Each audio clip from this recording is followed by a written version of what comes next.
Mga kapatid, basahin po natin ang Josue chapter 3 verse 1 up to 17.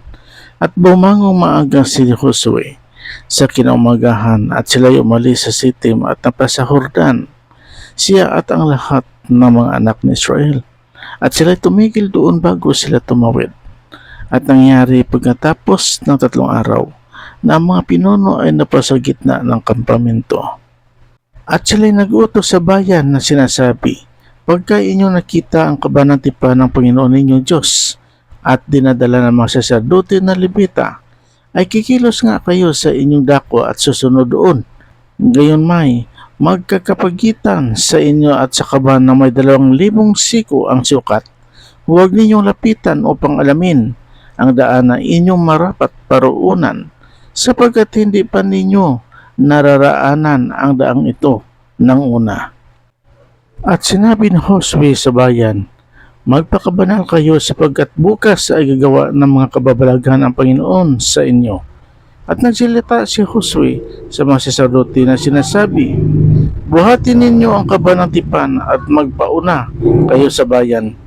At kanilang binuhat ang kaban ng tipan at nagpauna sa bayan. At sinabi na po ito kay Josue, sa araw na ito ay pasisimulan ko padakilain ka sa paningin ng buong Israel, upang kanilang makilala na kung paano ako'y sumakay Moises, ay gayon ako sa iyo.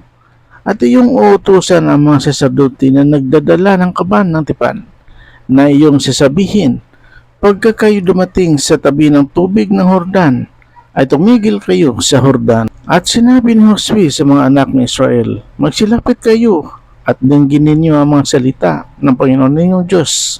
At sinabi ni Josue, sa ganito ay inyong makilala na ang buhay ng Diyos ay nasa gitna ninyo at walang pagsalang kanyang itataboy sa harap ninyo ang Kananeo at ang Hitiyo at ang Heviyo at ang Peresiyo at ang Gergesiyo at ang Amorhiyo at ang Jebusiyo. Narito ang kaban ng tipan ng Panginoon ng buong lupa ay nagpapauna sa inyo sa Jordan. Ngayon nga ay kumuha kayo ng 12 lalaki sa mga lipi ni Israel, na isang lalaki sa bawat lipi. At mangyayari na pagka ang mga talampakan ng mga paa ng mga saserdote na nagdadala ng kaban ng Panginoon ng buong lupa ay titigil sa tubig ng Jordan, ng tubig ng Jordan ay mahahawi sa makatawid bagay ang tubig na bumababang mula sa itaas at mag-iisang bunton. At nangyari nang umalis ang bayan sa kanilang mga tolda upang tumawid sa Jordan, ay nasa unahan ng bayan ang mga saserdote na nagdadala ng kaban ng tipan. At nang dumating sa Jordan ang mga may dala ng kaban at ang mga paa ng mga saserdote na nagdadala ng kaban ay nabasa sa gilid ng tubig, sapagkat inaapawan ng Jordan ang lahat niyang pangpang sa buong panahon ng paggani. Na ang tubig na bumabang mula sa itaas ay tumigil at nagisang bunton na malayo sa kanila.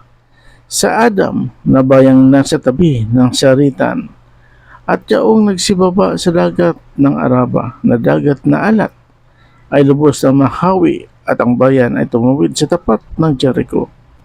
At ang mga saserdote na nagdadala ng kaban ng tipan ng Panginoon ay tumayong panatag sa tuyong lupa sa gitna ng Jordan, at ang buong Israel ay dumaan sa tuyong lupa hanggang sa nakatawid. Nalubos sa Jordan ang buong bansa. Purihin natin ang ating Panginoong Diyos. Hallelujah! Hallelujah! Hallelujah! Amen.